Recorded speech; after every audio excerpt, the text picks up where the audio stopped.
Welcome to Inside Independent Publishing with IBPA. I'm your host, Christopher Locke. I'm also the IBPA Director of Membership and Member Services.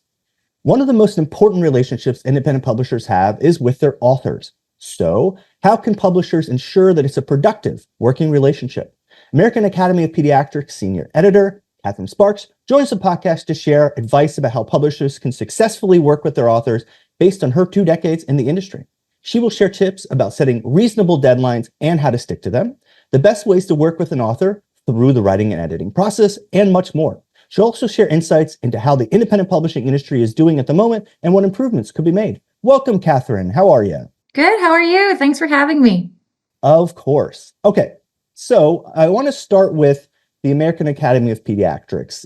It's a nonprofit and it has a publishing house within it, which you work for.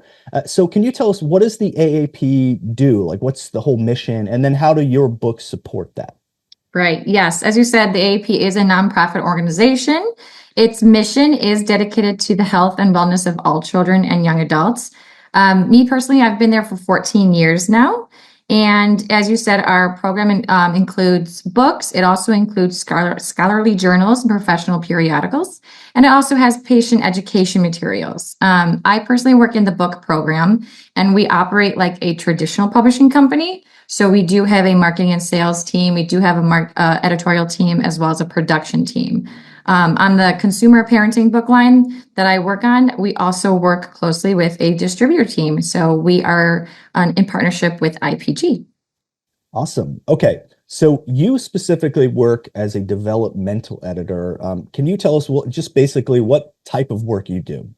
So as I mentioned before, I do work on the parenting line of books. So my authors are mainly pediatricians, though sometimes we do have collaborations with other medical professionals. So I've worked with occupational therapists, allergists, nutritionists, and so forth.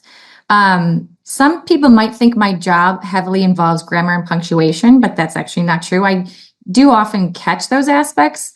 But my work is more of a deeper dive into the content and making sure that it makes sense, it reaches our target audience of parents, and also is in line with Academy policy.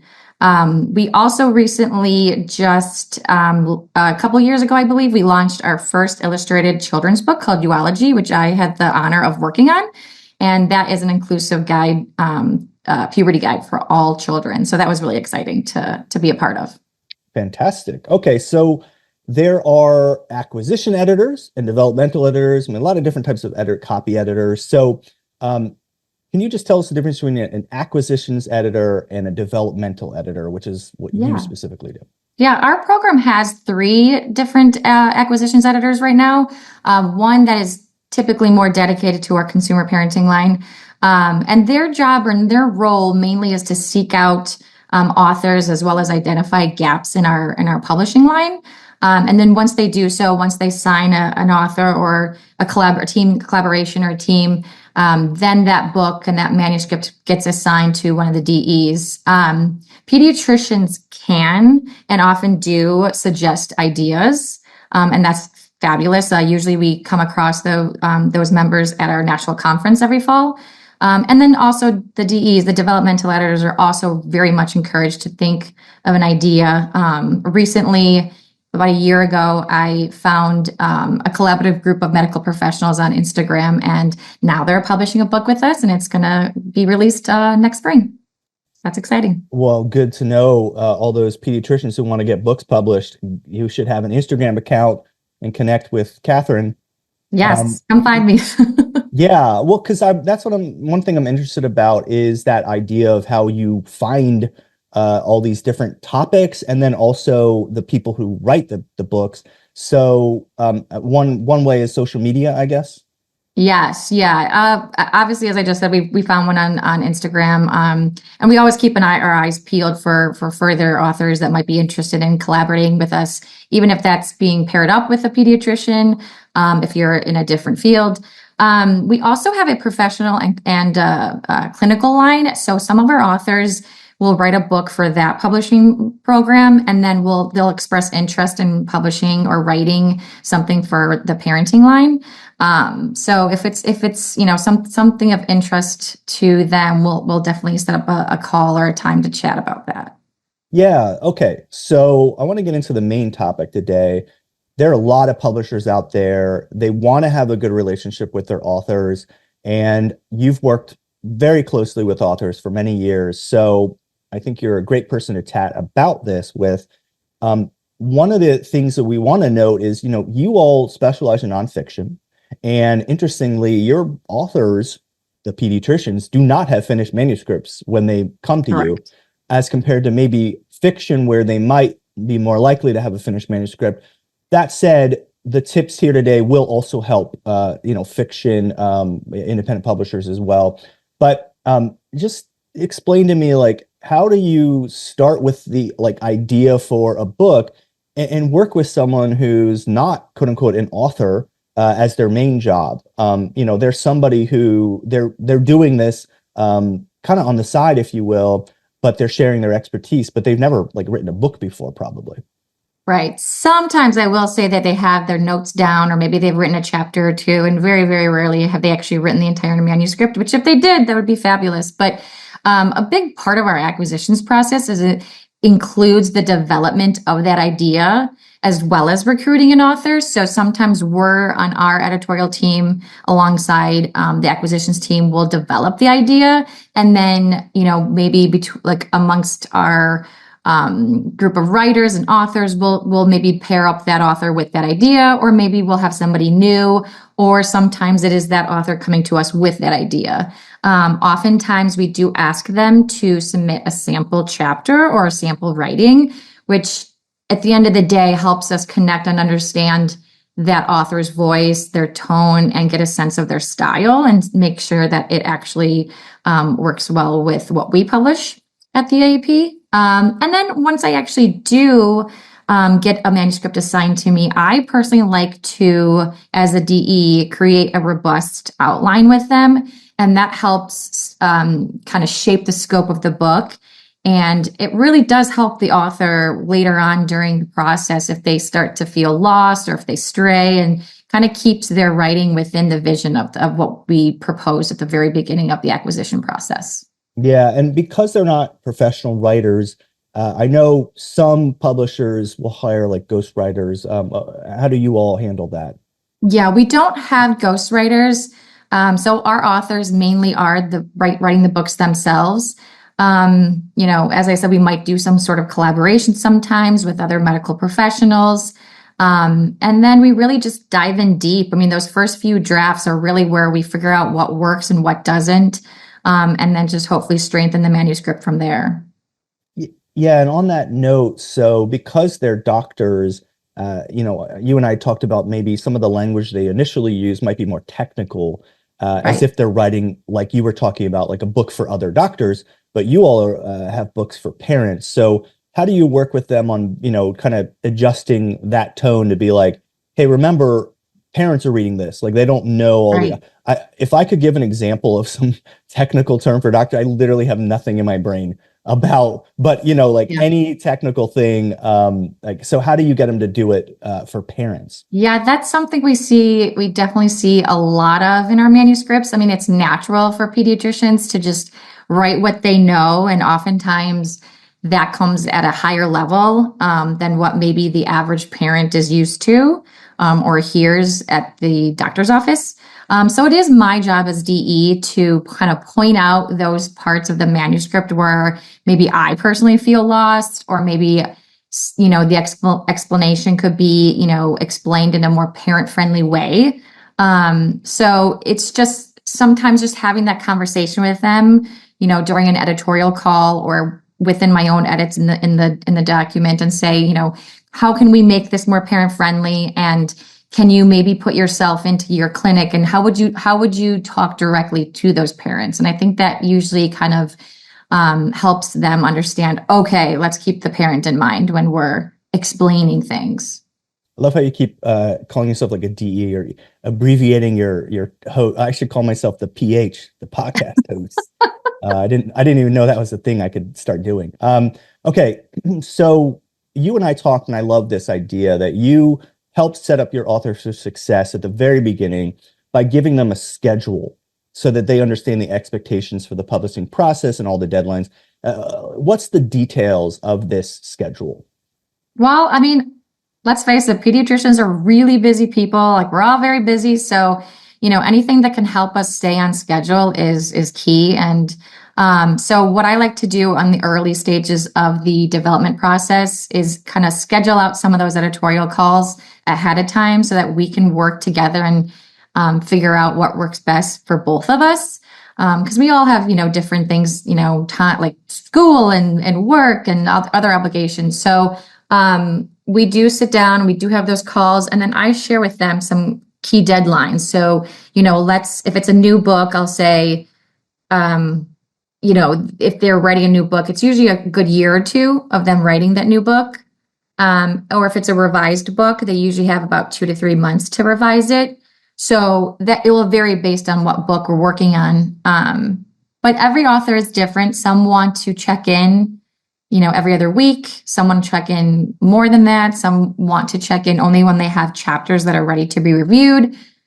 So it varies per author, but I am happy to always meet them where it is needed. Yeah. So then you talked about maybe putting in some wiggle room in your schedule in terms of certain deadlines where you've been doing this long enough to know, okay, we might have a little extra time here or there, Yes. right? Yes. I mean, you kind of always have to account for delays. It might not be something that's within anyone's control. So if I back it up, maybe a week or two, then if something were to occur on either party's end, then, we do have that wiggle room. And we also have a chance to work closely. As I said, we have a production team here. So we do work closely with our production managers. And if something needs to be tweaked on our end, we can also work with them and tweak those deadlines and just kind of say, okay, you know what, it's going to get a little bit tighter, but it's still doable. It's still feasible to meet our deadline and make sure we still publish on time. So it sounds like in general, you all give people like a year to write a book. Yes, if it's a new book, it's usually a good year or so, maybe longer, depending on when the contract was signed and when we actually want that book to be published. Yeah, and then in terms of the time frame for publication, like do those two overlap then when they're writing the book, or are they already the other teams already creating the book cover and all that stuff? It usually all happens simultaneously. So we usually also base it off of some metadata deadlines. So if we already have like an idea of when we would like that book to publish, then we just kind of back it up. So a typical production schedule is about 9 months. So once I actually have something to review, that's when everything starts to really kick in. And whether it's my review or copy editing or page proofs, we also do a technical review. So once that manuscript is ready to go to copy editing, it simultaneously goes to our committee, section, and councils at the AAP, and that kind of review makes sure that the content is in line with AAP policy. So some things happen, in the very beginning stages, but most of it happens during those last 9 months prior to publication. And then deadlines are very important. So because the authors are busy, they have other jobs. I mean, what else do you do to kind of help them meet deadlines? I mean, let's say someone's writing and they're just like not meeting their deadlines. Like, do you have any tricks or ways to coax them into meeting the deadlines?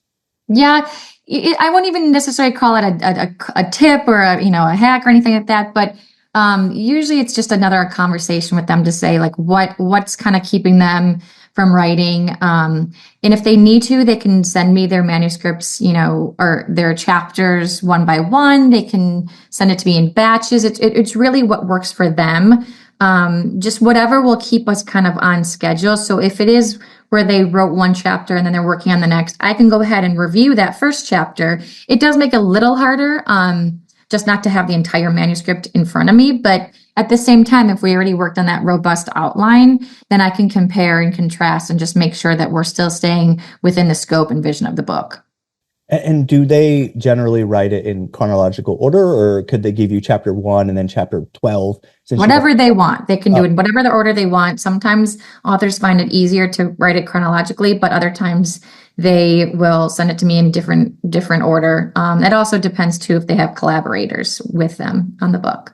And it seems like during the writing process, like you were talking about, you have meetings with them. So it seems like it's pretty open with you all in terms of like they want to meet once every week or once every 2 weeks.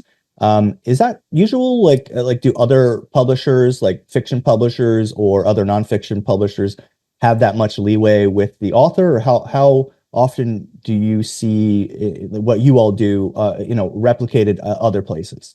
I'm not sure, actually. I feel like we might have a little bit more wiggle room. But at the same time, I also feel like some of our authors, while I would definitely love to meet with them weekly, and I do with some of mine, most of them would like to check in every 2 to 3 weeks just because they're busy with, being in the clinic and seeing patients.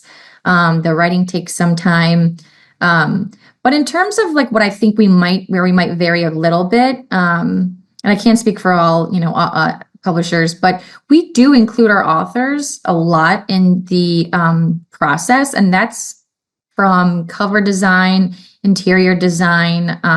Sometimes they'll review copy edits, they'll review the reviewer technical feedback. And it's just to make sure that our authors, very much feel part of the process. And I'm sure it varies per publisher about how much they involve their authors in the process, but we find it very valuable to make sure our authors feel very much heard and seen throughout the entire time. Yeah, I mean, I've talked to other authors, and when they work with trade publishers, especially someone as big as you all, it doesn't seem like they get as much kind of like input on the process, things like cover design. So that's really great that you all give them that opportunity to just, like you said, feel like collaborators. Absolutely. How many books do you work on at once? Wow. I mean, I think at least this season I've been working on 6. Mm-hmm. But it varies. Some seasons are bigger than others, and sometimes I'm working on maybe 2 or 3 at a time. And sometimes it does even it might even within context, I could be working on 2 books, but maybe one of those books is 900 pages. So it could be it just really depends on what the year is and what we're publishing. 900 pages. Oh my God. That's a big book. Oh, okay. yeah. I want to understand the editing process. So author will write, let's say 3 chapters, send them to you. Do you use a certain program? How do you send them your edits? So we do suggest and recommend and encourage authors to use Word. I know a lot of authors tend to gravitate to like Google Docs. However, since we do so much editing with whether it's my review or through the committee section council review, we do require that myself, the DE, will maintain version control, and that can be a little hard to do if we use Google Docs. So we tend to use Word. And then within Word, we use the track change feature and the margin note feature. I would love to one day find some, content management system, but we just haven't found anything yet that's been a game changer in that field. So right now we are sticking with Word. And do they, as the author, look at your edits and go, accept, no, not accept, or how does that work? No, we tend to be the ones to do that. I tend to lock the document sometimes. If there's so many changes, we might go through together and just make sure that we're all on the same page and we can accept it, and then they can have a cleaner version to work from. But typically, if there's not that many edits, but there's a decent amount, it helps on my end to see what changes they're making. So if I, write a margin comment that says, could you please clarify, here are my questions about this one paragraph or this one aspect of the manuscript, I'll see their changes within the paragraph and track changes. So again, that's really just a matter of how many changes are incorporated in the chapter. But typically, I like to see it on my end of what changes they're making. I'm an author myself. I prefer my editors to put a lot of notes in. This was brilliant. This could be your best sentence yet. But whatever, We definitely give good feedback too. I don't want to, it's not all red line.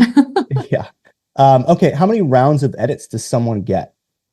Oh my goodness, as many as we can fit in. Oh, okay. Which is not to say that it's not a good manuscript. It just means that, if we have as much time as possible to put in, exciting visuals or fun facts or, a glossary, we'll take all the time that we have that's allotted to us from the production schedule. So Sometimes it's, it's 3 or 4 rounds. Sometimes it's not even that many. So it really just depends on our time frame and the schedule.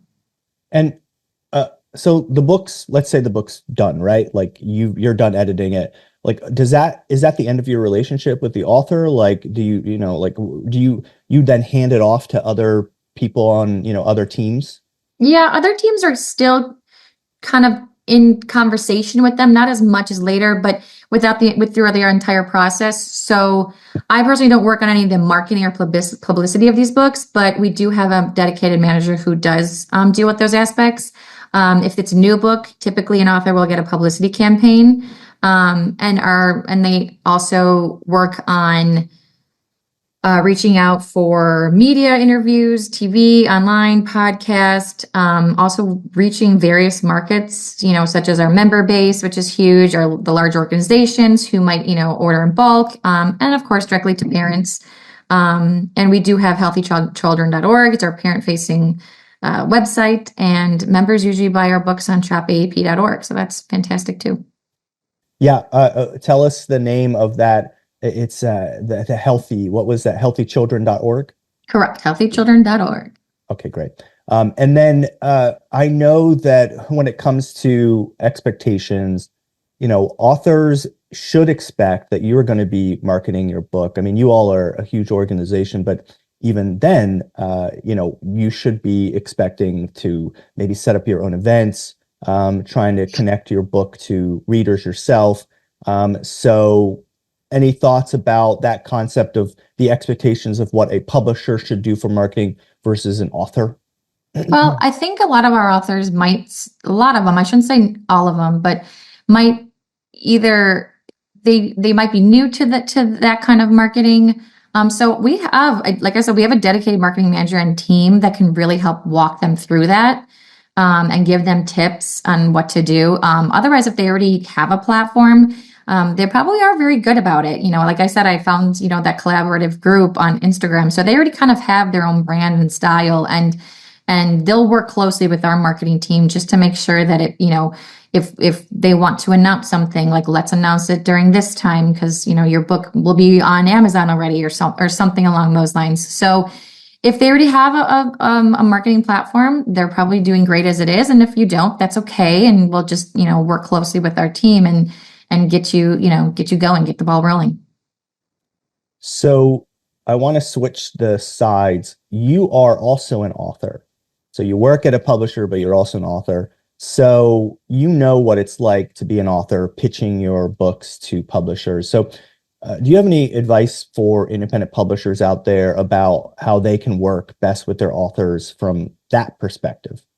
Yeah. I mean, I think from both, of my experiences working in the publishing industry or the indie space, as well as being an author, my advice probably is super general, but just to maintain constant communication.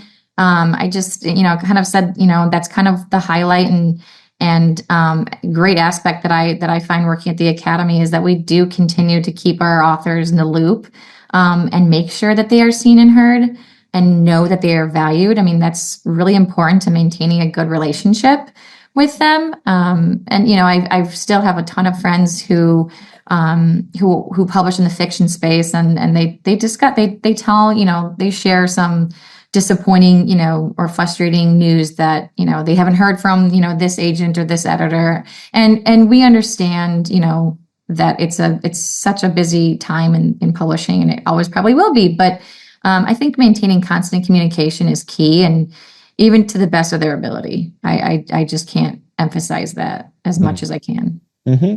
And are you pitching books now? Like what's going on with you with being an author? Not currently, though I excitingly enough am working on a new rom-com. And right now I'm currently workshopping this rom-com with one of my favorite audiobook narrators. It's a 6-week course that I decided to participate in. So that's kind of been on the forefront, and also looking forward to NaNoWriMo again this year. Okay, very cool. Well, so let's talk. You've been working in the independent publishing industry for a while, and I wanted to see, since you started, where do you see how have things changed? And is there anything that, you're like, okay, that we could maybe work on that thing? Gosh, I mean, what hasn't changed, right? I feel like it Mhm. continues to change all the time. Obviously, audiobooks. I mean, I used to not be an audiobook fan, and then all of a sudden, when COVID hit, I got into them. And it's not that I don't like the tangible book; I will always like the physical book forever and ever. But I think audiobooks has changed the landscape of publishing, and even like they're finding new and fun ways to do that. Even having a full cast of characters on audiobooks.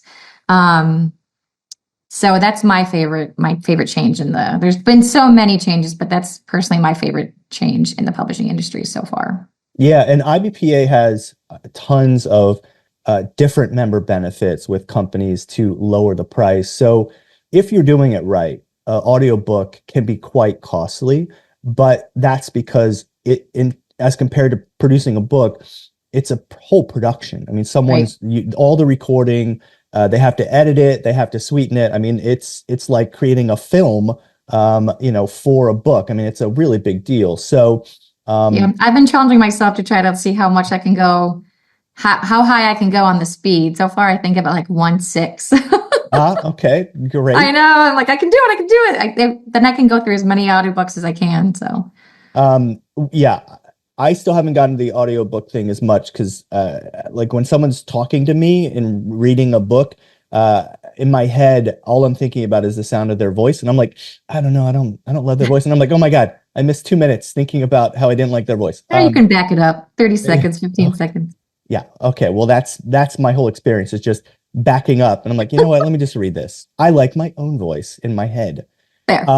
So are there any opportunities going forward with independent publishing that you're like excited about? I mean, obviously everybody's talking about AI, but you can mention that. Or is there anything where you're like, hey, this is something people should be looking out for? I'm gonna probably say, and again, this might be general and maybe even a no-brainer, but I've really enjoyed watching what Book Talk has done with the publishing landscape, and I like it, just to see how indie authors or topics or even written books like it just made a huge splash in the industry so far, and I'm honestly really excited to see where it goes from there, and then even to kind of see what might be the next thing in 5 or 10 years. We always are was wondering what's going to happen, and no one saw Book Talk coming, and now it did. So I'm curious to see how it continues to play out. Well, and book talk's mostly organic. It's like a lot of it is fans posting about books they love as compared to a publisher being in control of that in terms of Right, marketing aspect.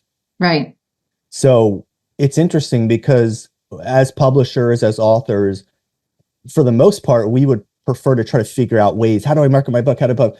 And then you'll have a book that's 10 years old, but someone will yep, post something that everyone starts listening to, and then it becomes a bestseller. So, I mean, that relationship with your quote unquote, your readers, I was going to say fans, but I don't really love that term. So with your readers is so important. And anytime that you can nurture that, I highly recommend. I mean, I know for me, if anyone ever reaches out and says, hey, I liked your book, like they're my best. I'm just like, thank you so much. I really appreciate it. Like I try to make sure to respond and, ask for a review if they're kind enough to do that. So absolutely, I do think it's important for authors and publishers.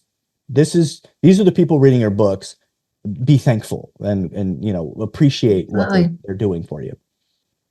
So you are like the ultimate IBPA member where you are like so I mean I can't tell you how grateful we are. You are currently serving on the IBPA board of directors.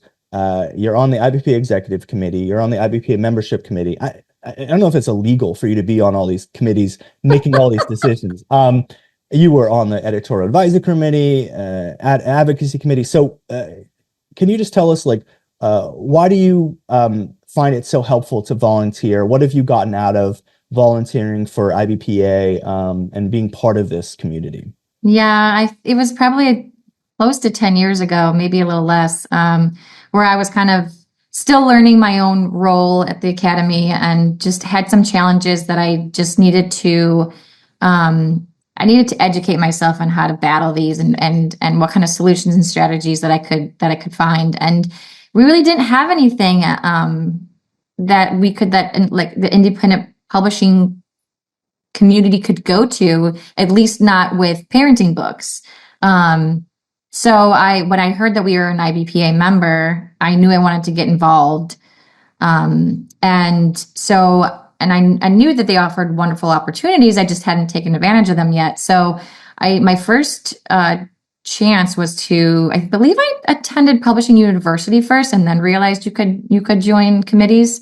And so if anyone hasn't gone and attended Publishing University yet, I highly recommend it. It was just a way to meet people, to find out what opportunities are there already. And then it just kind of, snowballed after that. So I joined the editorial advocacy committee and learned about the Independent magazine, and then read the Independent magazine. And so a lot of my answers came from that magazine. But then once I rolled off that committee, I wanted to really get involved in the advocacy part of IBPA and help those that, were kind of like me, coming in with questions that I just didn't know the answers to. And I learned so much chairing that group. And then once I rolled off that group, I am now on the membership committee. So it's really been interesting to just really learn the different aspects of IBPA, but at the same time, it's helping me do my job better, and understand the publishing industry as a whole. So I have nothing but good things to say about IBPA and my experience with it. Yeah, thank you. I mean, something I think people don't think as much about is when it comes to volunteering your time, it obviously is helpful to the association, but you do get a lot in terms of it's also the networking. Right. When you're on the board, we get some of the people that are the most accomplished in the industry on our board, and you're connecting with all these people and you're getting to know them on a first name basis. And it's really helpful in terms of your own career to then, know all these people. Right. I've met so many good people that I'm sure I'm going to stay friendly with for forever. So it's been great. Once you leave the board, we won't be talking to you anymore. I'm sorry. It was good to know you. So anything else you want to add in terms of working with authors before we close things out? Things that, publishers should know, things that have helped you when you're working with your authors so that you feel like, hey, that was a really great, relationship we had for that year. And now we've created this really great book together. I think, like I said, the communication part is key, and really just even checking in and like when I say maintain communication, I mean, even if you need to check in and say, you know what, I have no questions today, or maybe they don't have questions, or, sometimes you actually will find that, even if you don't have an agenda going into the editorial call, you might still find something valuable to talk about. And all of a sudden you're on the call and they're like, oh, wait, actually, I do have a few questions. And it's just them having the knowledge that you're there, this safety that you're there, that they can come to you whenever they need to. And again, I know it's a challenge with everybody's busy schedules these days, but it really is key to just maintain that conversation and that communication, so that you can work well with your authors. And then if they need anything, and you're there. I 100% agree. I do absolutely think that that's a really important part of making sure that they feel like they know the whole process, they understand it. So I do love that concept of just being in communication with them. I mean, I know indie publishers are so overwhelmed. I mean, we're talking to people right now who, some of them, you're a developmental editor within a whole team.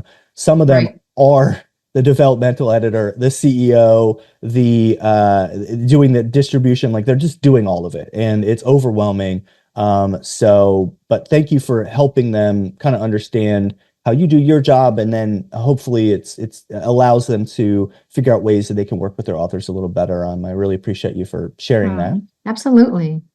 So everyone should check out the American Academy of Pediatrics. AAP.org is kind of the simple main website. Also, make sure to check out the healthychildren.org. There is a longer shop. I'm going to put it on the YouTube and put it in the link. But it's long. I can't read the whole thing. They can also find it on healthychildren.org if they need to. Yes. Yeah. It has the parenting resources and all y'all's books. So make sure to check that out. We hope that people will also become members of IBPA and just learn about all the different things we have to offer for author publishers, independent publishers, and like you, someone who works at an independent publisher, the employees of, it's very important for your team to know how to the whole process works. So go to ibpa-online.org. Also, this podcast posts last Thursday of every month. We appreciate you for liking it, subscribing, maybe leaving an amazing glowing review. It's on YouTube, and we appreciate it. Thank you, everyone, for listening. Kathryn, thank you again. We appreciate everything you do for IBPA. Thank you.